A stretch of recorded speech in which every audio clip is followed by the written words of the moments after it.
Roberto Cuoghi, c'est un artiste italien qui est né à Modène et qui aujourd'hui vit et travaille à Milan.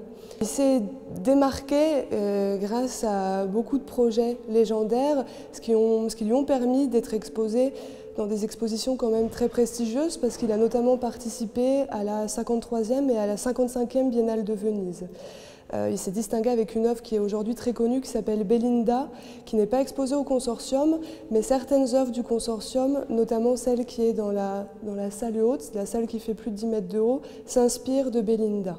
Donc on retrouve quand même des caractéristiques formelles assez proches. Ces projets légendaires, justement, il les a fait notamment en transformant son corps.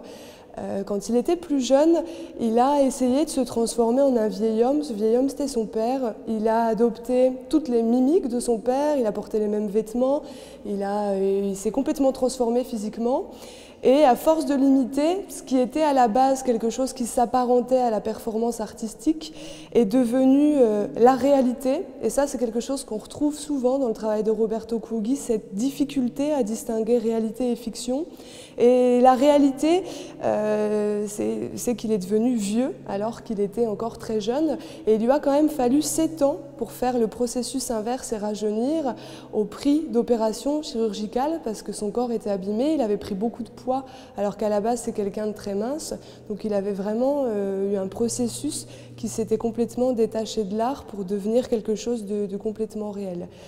Et justement, ce détachement de l'art, c'est vrai dans tout son travail.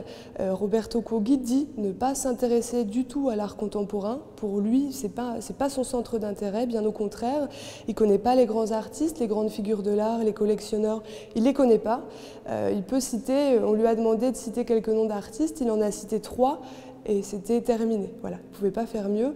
Et donc ça se ressent dans son travail, dans toutes les salles d'exposition, on voit bien que ses influences, elles ne sont pas celles du tout de l'art du XXIe siècle, elles sont bien plus anciennes que ça.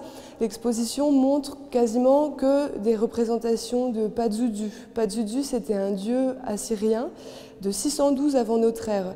Donc c'est quand même des sources qui sont très très anciennes. On ressent l'influence de l'archéologie dans beaucoup de ses œuvres. On a parfois l'impression de voir des fossiles, des choses qui sont sorties de terre. Et Pazuzu, c'était le dieu démon du vent. En Assyrie, c'était un dieu très très important. Il y a vraiment une dimension mystique très prononcée dans son travail. Un dieu qui était étrangement, évidemment, adulé, comme tous les dieux, mais en même temps très très craint parce que c'était un démon complètement dévastateur. Et pour la petite anecdote, dans le film L'Exorciste des années 70, c'est aussi le démon Pazuzu qui est représenté. Donc c'est un démon qui a beaucoup intrigué quand on l'a découvert et on le retrouve dans plein de sources, que ce soit en musique, en cinéma, dans l'art, c'est présent un petit peu partout. Et là, l'exposition, en fait, elle se veut de montrer toutes les facettes de ce démon qu'on a du mal à appréhender, comme il était à l'époque à la fois évoqué pour des choses bienfaitrices et à la fois mis de côté.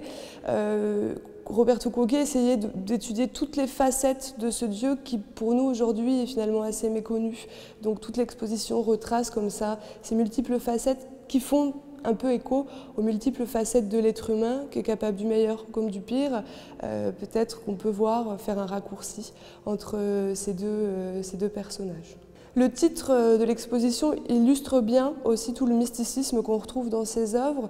Les 2 mots principaux, c'est Ida et Pingala, qui sont tirés de l'akkadien. L'akkadien, c'était justement la langue parlée en Assyrie, une langue aujourd'hui qui a disparu.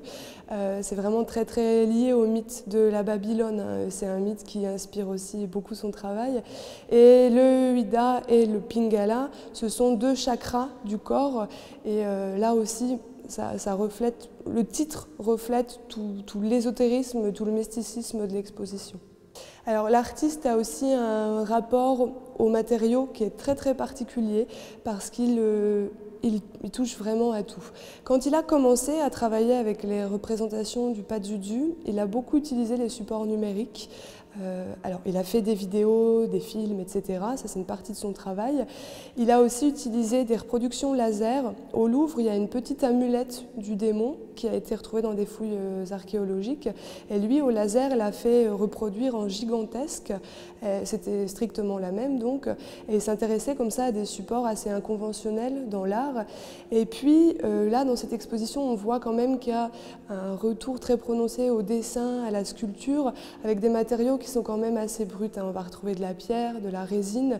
Donc, Kogi a une frontalité avec la matière qui est vraiment très très éclectique. Parfois, il va très peu toucher à ses œuvres, parfois au contraire, il va affronter la matière. Et c'est quelque chose d'assez paradoxal dans son travail. Un petit peu à l'image de ces transformations physiques, c'est quelque chose de très paradoxal. Une personne très jeune qui devient très vieille, cette différence entre la réalité et la fiction, entre l'imaginaire et l'imagination, il met toujours des interrogations dans des mots qui sont communément admis, qu'on n'essaie plus de définir, et lui va toujours les réexplorer en introduisant un fort paradoxe dans son discours, dans le fond de son travail. Alors le paradoxe, c'est quelque chose qui revient très régulièrement dans son travail. Les paradoxes sont très variés. Il y a le paradoxe, certes, d'un côté, entre le matériau, le rapport à la matière, mais il y a aussi des paradoxes dans son discours, dans le fond de son travail. Le paradoxe le plus marquant, au final, dans l'œuvre de Roberto Kogi, c'est cette limite très très dure à distinguer entre la fiction et la réalité, et c'est quelque chose qui est au cœur de son travail.